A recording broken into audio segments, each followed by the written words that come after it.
베드로전서 1장 3절로 9절까지의 말씀 우리 함께 천천히 읽도록 하겠습니다. 천천히 읽도록 하겠습니다. 시작. 우리 주 예수 그리스도의 아버지 하나님을 찬송하리로다.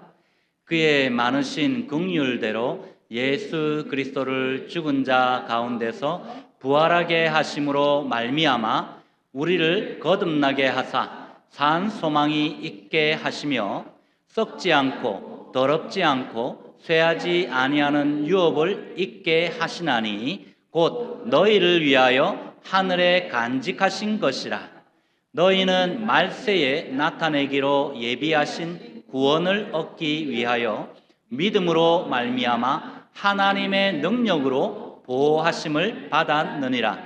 그러므로 너희가 이제 여러 가지 시험으로 말미암아 잠깐 근심하게 되지 않을 수 없으나 오히려 크게 기뻐하는도다. 너희 믿음의 확실함은 불로 연단하여도 없어질 금보다 더 귀하여 예수 그리스도께서 나타나실 때에 칭찬과 영광과 존귀를 얻게 할 것이니라. 예수를 너희가 보지 못하였으나 사랑하는도다. 지금도 보지 못하나 믿고 말할 수 없는 영광스러운 즐거움으로 기뻐하니 믿음의 결국 곧 영혼의 구원을 받음이라. 아멘. 여러분 반갑습니다. 우리 앞뒤 좌우로 한번 이렇게 인사하실까요? 부활의 어떤 그런 능력을 담아가지고 이제 집사님, 우리 인생은 이제부터 시작입니다. 예, 우리 인생은 지금부터 시작입니다. 다시 한 번 더 다른 분에게 이렇게 인사하십시다. 우리는 죽어도 천국에서 다시 삽니다. 아멘. 아멘입니까, 여러분? 예. 제가 지난주에도 말씀드렸지만 우리 이곳 사우스캐롤라이나나 또 주변 인근 조지아에서 가장 큰 화제가 지난주에 있었죠. 예. 제가 뭐라고 그랬죠? 마스터즈 골프 대회 어제로 끝났다고 합니다. 예. 이런 어떤 행사가 있을 때 어때요? 도로는 굉장히 복잡하고 그 경기장 그 그린에는 굉장히 수많은 갤러리들이 모이잖아요. 그래서 참 그 식당들도 호황을 누리는데 그 게임이 끝나자마자 어떻게 돼요? 도로는 한산해지잖아요. 다 물밀듯 빠져나가니까 이 오거스타의 도시들도 조용해졌을 거예요, 여러분. 마찬가지로 우리 주변에 봐도 그래요. 제가 늘 이 교회를 돌면서 다 보면 꽃들이 화사하게 폈던 것들이 어느새 이번 주간에는 많이 시들었더라고요. 예, 봄꽃들이 이제 점점 시간이 갈수록 이번 주 점점 더워지잖아요. 90도까지 금요일 가더라고요. 그러니까 서서히 질 것입니다. 세상 영광이 다 이와 같아요, 여러분. 아무리 뜨거워도 결국은 식게 되어 있고 또 아무리 화려하게 펴도 결국은 시들더라라는 것이 세상 영광입니다. 마찬가지로 많은 그리스도인들이 우리 부활을 바라볼 때에 이 태도 역시 마찬가지인 것 같아요. 이거 비슷해요.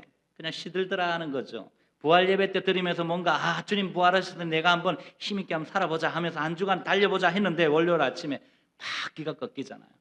들려오는 소식들은 막 온통 어려운 소식들만 들려요.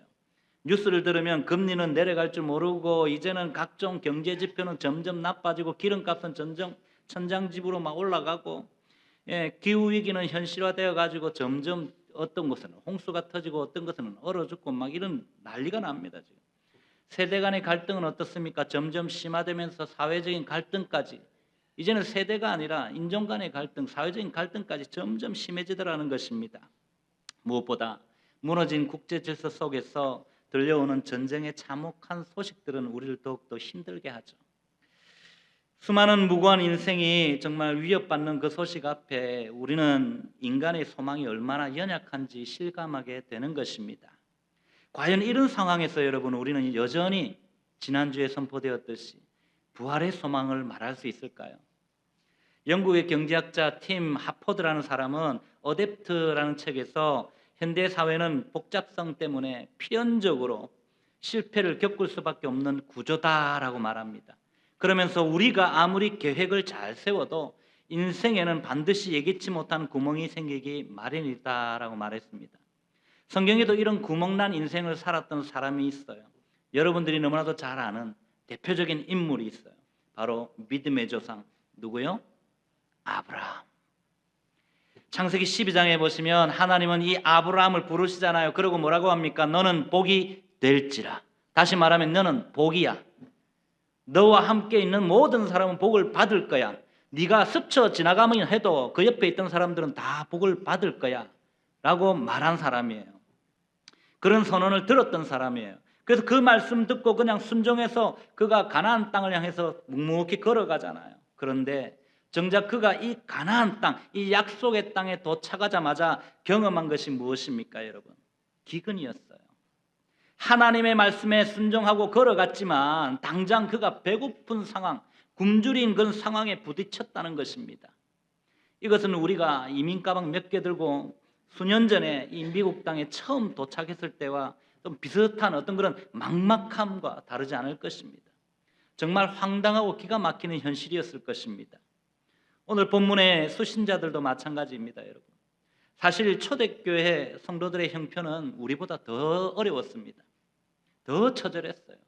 오늘 베드로가 이 편지를 쓸 당시만 해도 그 당시의 성도들은요, 단지 예수 믿는다는 그 이유 하나만으로 핍박받았고 집을 빼앗기고 직장을 빼앗겼습니다. 이웃들에게는 따돌림 당하면서 언제 자신이 또 죽임을 당할 위기 가운데 늘 하루하루를 살아가면서 자신이 애써 모은 재산들 역시 언제 몰수당할지 모르는 그런 상황 가운데, 그런 불안함 속에서 소수 이민자로 로마 제국 곳곳에 흩어져 사는 나그네로 그들은 살아야 했습니다. 오늘 이 베드로전서는 바로 이 이방 땅에서 흩어져 나그네로 살아가면서 고통 중에 살아가는 초대교회 성도들에게 보낸 목회적인 편지였습니다. 이렇게 내일이 보이지 않는 그들에게 사도 베드로가 던지는 첫 마디가 무엇인지 아십니까? 힘내십시오. 주님이 부활하셨습니다. 힘내십시오. 주님이 반드시 당신의 문제를 해결해 줄 것입니다. 라는 것이 아니었어요. 바로 뭔지 아십니까? 찬송하라 라는 거예요. 이게 지금 고난 중에 힘들어하는 그 사람에게 할 말입니까, 여러분? 지금 힘들어 죽겠는데, 내가 아파 죽겠는데 찬송하십시오라고 한다는 거예요, 여러분. 그런데 사실 이런 극한 고난 속에서 이들에게 가장 필요했던 것은요, 어떤 문제 해결의 기술이나 어떤 그런 세속적인 안전 보장이 아니었던 것입니다. 그들이 붙잡아야 했던 것은 바로 세상이 줄 수 없고 세상이 뺏을 수도 없는 하나님 안에서의 흔들리지 않는 희망이었기 때문입니다. 그래서 오늘 베드로는 오늘 본문의 말씀을 통해서 고난 가운데 있는 성도들을 향하여 부활은 관람하고 끝내는 이 스포츠 경기가 아니라 여러분의 영적 유전자를 완전히 바꾸어 놓는 폭발적인 변화의 시작입니다라고 당당하게 외치고 있는 거예요. 뿐만 아니라 그는 어떤 환경이 끝이라고 우리에게 말한다면 그때 주님이 부활하셨기에 우리에게는 진짜 살아있는 소망이 이제 막 시작되었다라고 베드로는 외치고 있는 것입니다. 여러분, 제가 설교를 준비하면서 알게 된 사실이 맞는지 모르겠어요. 그런데 동서양을 막론하고 우리 남편분들이 아내들을 향해서 좀 두려워하는 말이 한 가지 있다 그래요. 뭔지 아십니까, 여러분? 쇼핑몰 가잖아요, 여러분. 부부가 같이 요즘 안 가잖아요, 사실 나이 들수록. 그 전에 이제 못 모르고 따라갈 때 남편들이 굉장히 두려워하는 말이겠죠. 한참을 둘러본 이후에 아내분이 딱 이 한마디 합니다. I'm just getting started. 나 이제 시작이야 라고 하면서 이제 막 다니는 거 신나가지고 30분 넘었는데, 아니 1시간이 넘었는데, 우리 동서양을 만나고 남자분들은 다 힘들어요, 쇼핑 사실은. 근데 오늘 우리 예수님이 우리 인생을 향해서 동일하게 이렇게 말씀하시는 거예요, 여러분. 너희는 내가 죽음 가운데서 끝인 줄 알았니? 아니야, 이제 시작이야. 이 음성을 여러분 들을 수 있기를 바랍니다.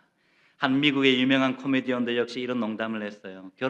친구 결혼식에 가서, 야 친구야, 이제 인생 다 끝난 것 같지? 다 얻은 것 같지? 하면서 인생은 끝난 게 아니야. 결혼식은 지옥 같은 마라톤의 시작이란다.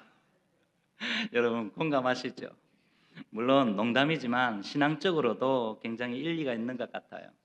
진짜 영적인 실력이 어떨 때 나옵니까? 축제 같은 이 아름다운 예배 가운데 나타나지 않아요, 여러분. 정말 영적인 실력은요, 고난 가운데 나타나는 겁니다. 축제가 끝난 이후에 우리의 삶이 어떻게 삶의 현장에서 어떻게 사느냐에 대해서 나타나는 거예요. 그러므로 오늘 저는 본문의 말씀을 통해서 이 지옥 같은 인생의 마라톤에서 정말 예기치 못한 인생의 구멍, 곧 이 고난의 현장에서도 우리를 찬송하게 만드는 비결인 이 산소망의 신비에 대해서 잠시 나누고자 합니다. 먼저 사도 베드로는 오늘 본문 3절로 4절까지의 말씀을 보시면 여기서 산소망의 근거에 대해서 말해요. 다시 말하면 부활이 만든 새로운 영적 DNA가 무엇인지 우리에게 설명해주고 있는 것입니다. 오늘 본문 3절 말씀을 다시 한번 읽어보십시다. 다 같이 한번 읽겠습니다. 3절 시작. 우리 주 예수 그리스도의 아버지 하나님을 찬송하리로다. 그의 많으신 긍휼대로 예수 그리스도를 죽은 자 가운데서 부활하게 하심으로 말미암아 우리를 거듭나게 하사 산 소망이 있게 하시며. 아멘. 여러분, 신학자 워렌 워스비는 이 본문을 두고 산 소망은 과거의 부활, 현재의 믿음, 미래의 기업을 하나로 묶어주는 황금끈이다라고 그랬어요.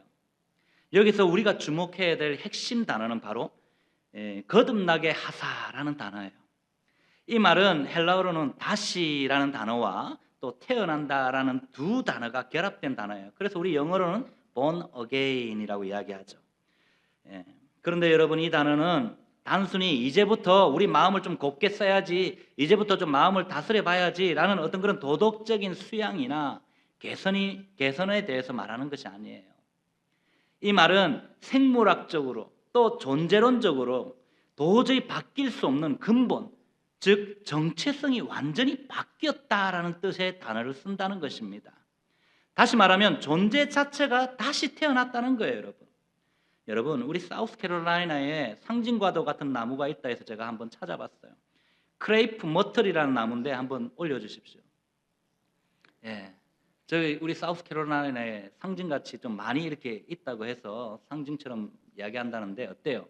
화려하잖아요. 보면은 예쁘잖아요, 꽃이. 그런데 겨울 나무를 한번 보십시오. 잎사귀 하나 없이 그냥 메말라 있어요. 저 가지 툭 치면 다 부러지 떨어져 나갈 거 아닙니까? 그런데 이 죽은 막대기 같은 이 나무에 여러분, 봄이 오면 그 봄이 와서 햇살이 비치고 비가 오기 시작하면 어때요? 어떤 일이랍니까? 이 죽은 나무 같은 이 나무가 아름답게 꽃을 피우더라는 겁니다, 여러분. 그 나무 안에서 나오는 뭔가가 있다는 거죠. 저 뿌리에서부터 끌어올리는 막을 수 없는 이 생명의 기운이 그냥 터져 나옵니다. 언제요? 따뜻한 봄이 되면, 때가 되면. 이것이 거듭남이에요, 여러분. 거듭남. 겉을 고친 게 아니에요. 크리스마스 추리 하듯이 저 앙상한 나무에 막 추리해서 이 나무가 살아나는 것이 아니라 이 뿌리에서부터 그 영향력이 막 올라서 생명력이 기운이 넘쳐난다는 겁니다, 여러분. 안에 생명이 바뀐 거예요, 여러분. 다시 말하면 긍휼하신 하나님은 우리의 겉사람을 수리하거나 겉치장하도록 만드는 것이 아니라 우리의 속사람의 어떤 그런 부활 생명으로 우리를 재창조하셨다라고 베드로는 말하고 있는 것입니다. 그러므로 우리가 부활을 믿는다는 것은 여러분, 이제 어제보다 좀 더 착한 사람이 되어야지라는 어떤 인간적인 결심을 말하는 것이 아닙니다. 하나님 나라의 상속자로서 우리의 영적 DNA가 완전히 교체된 사건이라는 사실을 기억할 수 있기를 바랍니다. 이제 우리는요, 세상의 자녀가 아니라 하나님의 자녀로 다시 태어났다는 겁니다. 지난주일에도 제가 소개해드렸지만 심리학자 빅터 프랭클은 그에 져서 죽음의 수용소에서라는 책에서 인간에게 소망이 있다는 것은 단순히 미래를 낙관하는 것이 아니라 바로 그 고통 속에서 의미를 발견할 수 있는 새로운 눈을 갖는 것이다 라고 그가 말했습니다. 그렇습니다, 여러분. 부활은 우리에게 바로 이 새로운 눈을 이식해 주는 것입니다. 그러므로 거듭난 성도는 이제 돈이 없고 몸이 아파도 사실은 나는 끝났다라고 말하지 않는 거예요, 여러분. 왜냐하면 우리 안에는 죽음의 권세를 뚫고 나오신 예수 그리스도의 이 강력한 부활 엔진이 들어가 있기 때문입니다. 여러분, 차의 외양이 아무리 낡아도 안에 엔진만 제대로 새 거로 딱 갈아 끼우면요 힘있게 나갑니다. 거기다가 벤츠 같은 좋은 엔진 딱 넣어보세요. 차가 건강해집니다. 여러분, 그와 마찬가지로 우리가 지금 나이가 들어서 육신이 쇠하여 간다 할지라도 부활이라는 예수 그리스도의 생명이 엔진이 되어서 우리 속에 들어온다면 우리는 힘있게 살아갈 수 있는 줄 믿습니다. 베드로는 이것을 산 소망이다라고 말합니다. 지금도 맥박이 뛰고 있는 살아있는 소망을 말하는 것입니다. 여러분, 여러분의 형편이 지금 어렵습니까? 여러분의 사업터가 점점 어려워지고 있습니까? 괜찮아요, 여러분. 여러분 안에 소망은 살아있는 그 소망이 있기 때문에 환경이 나빠지면 같이 죽어버리는 그런 어떤 세상의 죽은 소망과 다르기 때문입니다. 우리가 이 살아있는 소망만 붙들고 있으면, 우리 영이 살아있으면 우리의 환경적인 부분은 하나님께서 바꾸실 줄 믿습니다. 그래서 지금 베드로는 오늘 본문 4절로 5절 말씀에서 이 산 소망의 실체에 대해서 소개하면서 썩지 않는 하늘의 유산에 대해서 설명해 주고 있습니다. 그렇습니다, 여러분. 이 산 소망은요, 우리에게 있어서 실제적인 유업을 보장하는 것입니다. 본문 4절에서 그는 산 소망이라는 이런 것에 대해서 구체적인 유산을 이야기하는 것으로 보고 있습니다. 무엇입니까? 기업이죠, 기업. 세 가지 단어로 정의하는데 먼저 첫 번째 기업은 썩지 않는데요, 부패하지 않는 것입니다. 우리가 가진 부동산은 어때요? 경제적인 위기나 전쟁의 소문 때문에 금방 부동산 가치가 떨어지지 않습니까? 그러나 하늘의 기업은 영원히 신선하고 변하지 않는다는 것입니다. 두 번째는 더럽지 않는데요, 오염되지 않는 것을 말하는 것입니다. 세상의 성공에는 가끔 죄나 탐욕에 의해서 이런 것들이 섞여져서 무너질 수도 있지만 주님의 유산은 오염되지 않는 순수한 기쁨이라고 말하는 것입니다. 세 번째, 새하지 않는다고 말합니다. 시들지 않는 꽃을 의미하는 것이죠. 봄에 피는 꽃은 금방 지지만 우리 주님이 주신 소망은요, 영원히 만개한 신성한 어떤 그런 상태로 우리를 기다린다는 것을 기억하십시다.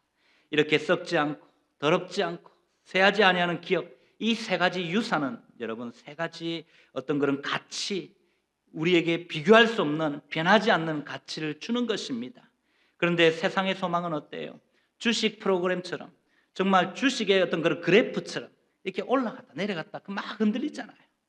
경제 전망이 좋다는 그런 말에 한숨을 돌리지만 조금만 경제 전망이 나빠지면 뭐 요즘과 같으면 뭐 휴전했다 하더라 하면 또 주식이 올라갑니다. 그런데 또 금방 또 어저께 안 됐잖아요. 결렬됐잖아요. 그럼 또 떨어지는 거예요. 이런 소식 하나에 올라갔다 내려갔다 그냥 무너져 버립니다. 만족은 짧고 불안은 길다는 것입니다, 여러분. 사랑하는 성도 여러분, 나치에 저항하다가 사형장에 끌려가 죽었던 보네포 목사님은요, 사형 집행 직전에 동료들에게 이런 말을 했습니다. 여러분, 저는 이제 끝입니다. 그러나 나에게는 생명의 시작입니다. 라고 마지막 인사를 남기고 죽었다고 합니다. 여러분, 세상은 그의 생명과 주기를 뺏었던 것이지만 정말 부활하신 주님께 속했다는 그의 상속권은 뺏지 못한 것입니다. 여러분, 지금 여러분들의 비즈니스가 힘들고 건강이 위협받고 있습니까? 기억하십시오. 여러분의 구원과 유업은 이 땅의 창고가 아니라 하늘 성소의 가장 안전한 곳에 보존되어 있다는 것을 기억할 수 있기를 바랍니다. 사랑하는 성도 여러분, 여러분 중에 미국에 처음 오실 때는 정말 큰 꿈을 다 안고 오셨잖아요. 정말 미국의 드림을 가지고 오셨잖아요. 하지만 살다 보니 어때요? 인플레이션은 점점 치솟고 자녀들은 말 안 듣고 내 마음같이 움직이지 않고 몸도 예전 같지 않고 점점 쇠하여 가니까 어떤 마음이 듭니까? 세상이 주는 소망이 없어지는 것 같지 않습니까, 여러분? 우리가 세상에 주는 소망에만 매달리면, 환경이 이렇게 약해지면, 나빠지면 우리 마음도 같이 죽어버리는 것입니다. 그러나 오늘 본문 5절 말씀 한번 보십시오. 5절 보면 너희는 말세에 나타내기로 예비하신 구원을 얻기 위하여 믿음으로 말미암아 하나님의 능력을 보호하심을 받았다라고 말씀하고 있어요. 여기서 보호한다는 단어는 여러분 헬라어로는 군대 용어를 사용했습니다. 무슨 말입니까? 최정예 군대가 성을 철통같이 이렇게 둘러싸서 지키는 것을 의미하는 거예요.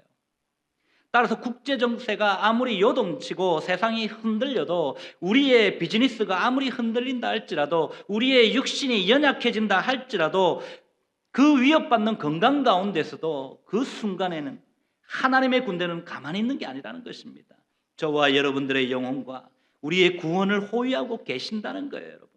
그러므로 하나님은 저와 여러분의 인생을 결코 방치하지 않으시므로 저와 여러분들을 세워주시는 줄 믿으시길 바랍니다.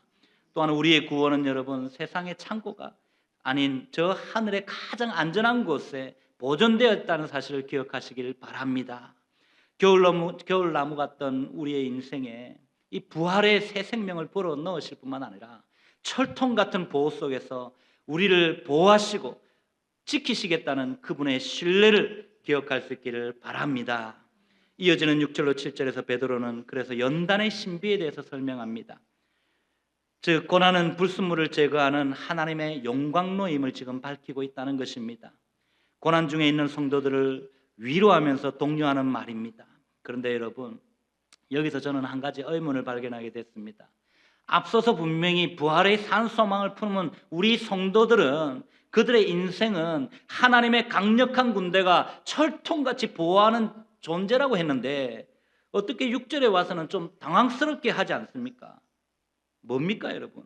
우리에게는 이 강력한 산 소망이 있는데 정작 우리의 현실은 왜 여러 가지 시험으로 말미암아 잠깐 근심하게 된다고 베드로는 말하고 있는 걸까요? 또 왜 우리는 이곳 사우스캐롤라이나까지 와가지고 이런저런 근심을 하면서 왜 이런 고통 가운데 살아가야 할까요? 이 질문에 베드로는 오늘 본문 7절에서 너희 믿음의 확실함은 불로 연단하여도 없어질 금보다 더 귀하여라고 답을 해주고 있습니다. 여기서 연단이란 말은 여러분 단순히 고생시키는 것이 아니에요. 원어상으로 보면 가짜를 걸러내어서 진짜임을 증명하는 테스트를 한다라는 단어를 쓰고 있다는 것입니다. 여러분 가끔 우리가 자동차 리콜 통지를 받잖아요. 자동차 제작사가 할 일이 없어서 자동차 리콜 통지를 보냅니까? 이유가 있잖아요. 우리 차 망가뜨리려고요? 아니죠. 오히려 중요한 결함이 발견되었으니까 우리가 당신의 차를 리콜해서 진짜 안전한 차로 수리해 주겠습니다. 안전한 차로 만들어 주겠습니다. 라는 뜻이잖아요. 마찬가지로 우리의 고난도 바로 하나님의 영적 리콜 과정입니다, 여러분.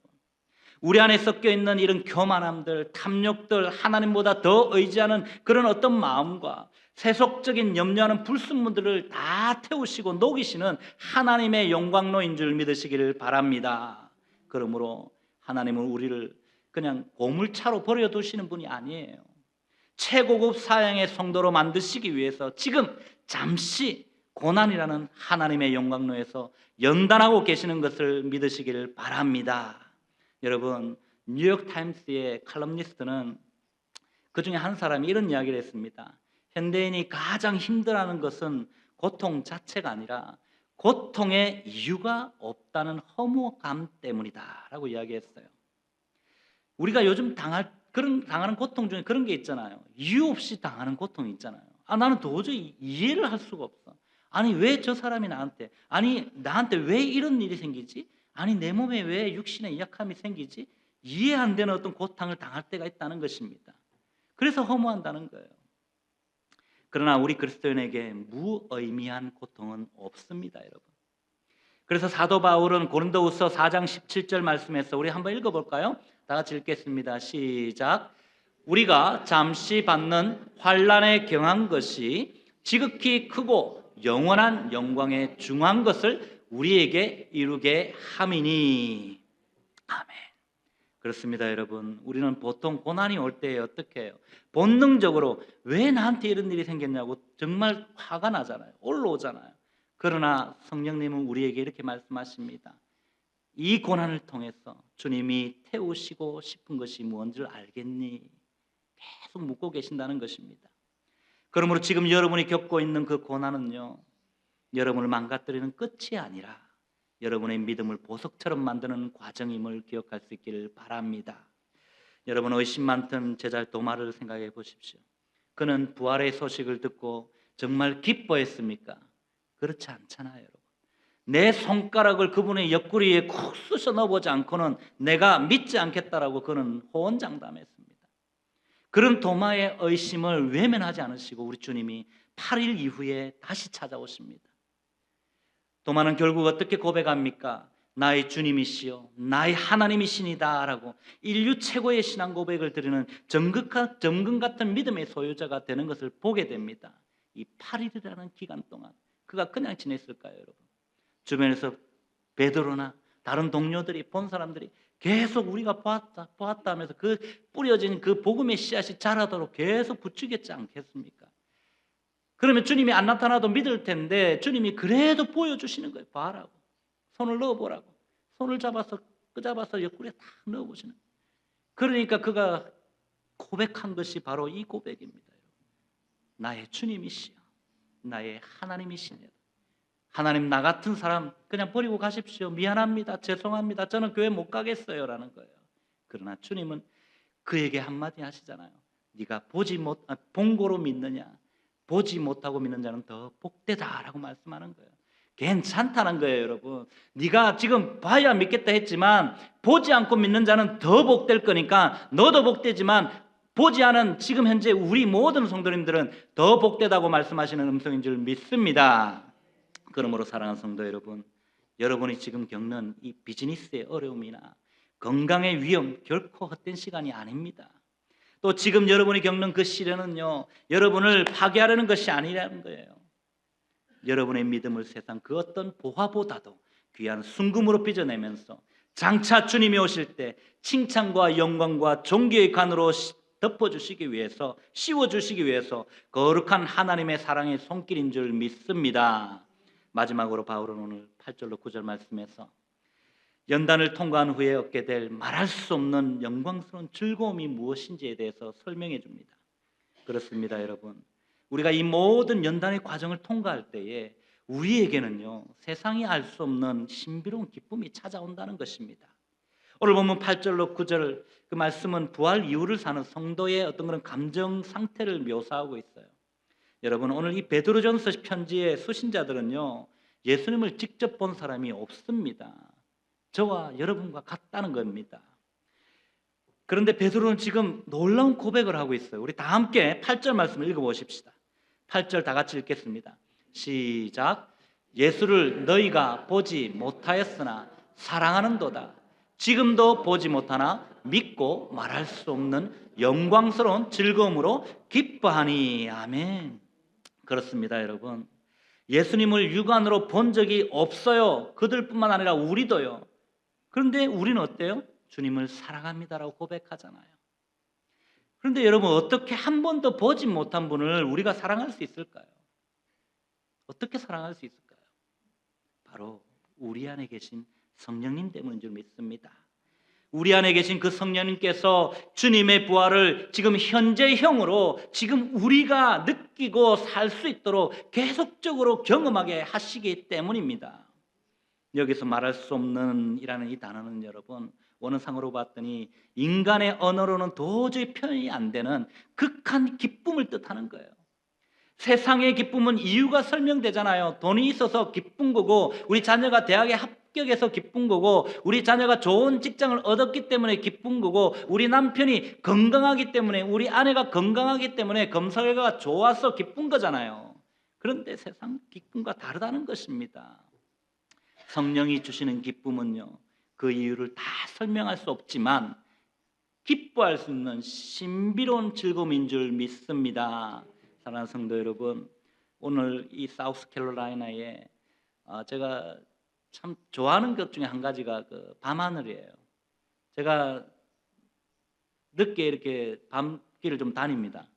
제가 혼자 뭐 일 없어서 밤길 다니는 게 아니라 어쨌든 제가 나름대로 설교 준비하고 일을 마치고 나면 밤길에 별을 보는 걸 참 좋아하거든요. 그런데 캘리포니아에서는 새벽까지 있어도 별이 잘 없어요. 거의 날이 좋지 않다는 거죠. 그런데 여기는 별이 너무 아름다운 거예요. 그런데 때로는 구름이 별을 싹 가립니다. 별이 없어졌어요. 맞습니까? 왜 끄떡거립니까? 별이 없어진 거 아니잖아요, 여러분. 별은요, 이 구름 사이에 이미 이 뒤에서 반짝반짝 빛나고 있어요. 단지 앞에 고난이라는 구름이 지금 잠시 씌워 있는 거예요, 여러분. 잠시 어려움이라는 문제가 눈앞을 가리고 있을 뿐이라는 것입니다. 이와 같은 것입니다, 여러분. 구름 너머의 별은 여전히 빛나는 것처럼 부활하신 주님이 우리 안에 있다면 잠시 문제 가운데 우리의 상황은 흐림일 수 있어요. 하지만 부활하신 주님이 내 곁에 계심을 믿는 이 산 소망을 가진 사람은요, 현실의 구름 너머에 계신 부활의 주님을 우리는 느끼고 살아가는 것입니다. 뿐만 아니라 그 주님으로 인해서 힘있게 우리는 살아갈 수 있는 것입니다, 여러분. 비록 육의 눈으로는 보지 못해도 영의 눈으로는 바라보면서 주님을 사랑함으로 말할 수 없는 영광스러운 즐거움으로 기쁨을 누린다는 것입니다. 이것이 믿음이에요, 여러분. 이것이 믿음이에요. 그래서 경제적으로 우리가 불안 속에 있지만 어떤 분들 그런 분 있잖아요, 여러분. 정말 저분을 볼 때 웃을 일이 없는데 웃어요. 또 저분을 볼 때 정말 어떻게 보면 감사할 수 없는데 그분 감사해요, 여러분. 마찬가지입니다. 경제적인 불안에서 웃을 수 있는 이유, 병상에서도 찬송할 수 있는 이유, 바로 부활의 주님이 나와 함께 계시기 때문인 줄 믿습니다. 이것은 억지로 짜내는 그런 어떤 감정이 아닙니다. 하늘로부터 부어지는 믿음의 에너지인 줄 믿습니다. 따라서 지금 여러분, 내 삶에 고난의 구름이 끼어서 주님이 보이지 않는 것 같아도 우리의 영혼은 그 너머에 계신 부활의 주님으로 기뻐할 수 있는 줄 믿습니다. 보지 못하나 믿기에 우리는 이 세상에 줄 수 없는 영원한 즐거움으로 오늘을 노래할 수 있는 것입니다. 그러므로 이제 이 강력한 하나님의 사랑의 손길인 부활의 산 소망으로 일어서는 부활의 주인공들이 다 되시길 바랍니다. 이제 말씀 맺겠습니다. 사랑하는 성도 여러분, 오늘 우리는 겨울 막대기 같은 우리의 인생에 터져나온 이 산 소망에 대해서 나누었습니다. 기억하십시오. 이 산 소망은요, 삼위 하나님의 합작품입니다. 성부 하나님께서는 국률로 우리를 거듭나게 하셨고 성자 예수님께서는 부활로 우리의 유업을 보증하셨던 것입니다. 뿐만 아니라 성령 하나님께서 시련을 통해서 여전히 우리의 믿음을 정금으로 연단하고 계십니다. 이제 오늘 우리가 들은 이 말씀을 가슴에 새기시고 세 가지만 결단하며 살아갔으면 좋겠습니다. 먼저, 나는 부활의 생명으로 거듭난 존재임을 잊지 않고 살아가십시다. 우리의 환경이 어떠하든지 우리 안에서는 죽음을 이기신 예수 그리스도의 생명 DNA가 흐르고 있는 거예요. 겨울나무 같던 우리의 영혼에 꽃을 피우신 그 주님이 이제는 날마다 내 안에 강력한 이 부활 엔진을 가동해서 무기력과 절망으로 떨쳐 있는 우리를 새롭게 일어나게 하시는 줄 믿습니다. 둘째는 하나님의 철통 같은 보호를 신뢰하며 담대해지기로 결단하십시다. 잊지 마십시오. 지금도 하나님의 군대가 여러분을 에워싸고 있다는 것을요, 세상의 불황이나 질병이 여러분의 하늘 유산을 결코 빼앗지 못할 것입니다. 그러므로 세상의 뉴스에 일희일비하지 마십시다. 이민생활의 어려움과 어떤 막막함 속에서도 하늘 군대의 호위를 받는 존귀한 자임을 선포하며 살아가는 저와 여러분들이 될 수 있기를 바랍니다. 마지막으로 고난의 시간을 정금이 되는 기회로 삼겠다는 고백으로 나아가십시다. 지금 저와 여러분들이 겪고 있는 이 시련은 여러분을 향한 하나님의 영적 리콜이자 축복의 연단입니다. 불순물을 정말 제거하고 여러분을 순금으로 빚으실 바로 주님의 손길을 기대하면서 이 고난의 구름 너머에 있는 말할 수 없는 즐거움을 미리 맛보는 기쁨의 성도들이 다 되시기를 주님의 이름으로 축원드립니다. 사랑하는 성도 여러분, 오늘 말씀 나눈 제목은 무엇인지 아십니까? 오늘 말씀의 제목을 좀 기억했으면 좋겠습니다. 한번 올려주십시오. 말씀 제목 안 올라갔어요. 나왔어요. 예, 다 같이 한번 읽읍시다. 시작. 아멘. 우리의 인생이 아무리 겨울나무 가지밖에 없는 부러뜨리면 탁 치면 부러질 것 같은 그런 인생이라 할지라도 내 인생에 화려한 봄날이 다 갔다, 이제 고생 시작이다라는 세상 사람들의 말을 듣지 마시기 바랍니다. 이제 우리는 이렇게 선포하며 나아가십시다. 한번 받아실까요? 그러면 한번 받아실게요. 나의 주님 다시 사셨으니 내 인생의 전생기는 오늘부터 시작이다. 오늘부터 우리의 인생의 전성기가 시작되는 줄 믿습니다. 여러분 이제 이 고백과 함께 여러분의 일터에서, 가정에서, 그리고 이 사우스캐롤라이나 구석구석에서 내가 주를 보았다 고백했던 이 마리아처럼 우리의 삶 속에서 이 산 소망의 능력을 증거하는 삶을 사시기를 바랍니다. 여러분 더 이상 이 세상의 나그네가 아니에요. 이제는 천국의 상속자이면서 하나님의 정예군이 호위하는 존귀한 자들임을 믿으시기를 바랍니다. 이러한 부활의 능력으로 오늘을 승리하시면서 주님이 예비하신 영원한 그 면류관을 향해서 힘차게 달려가는 저와 여러분의 걸음이 되시기를 우리 주님의 거룩하신 이름으로 축원드립니다.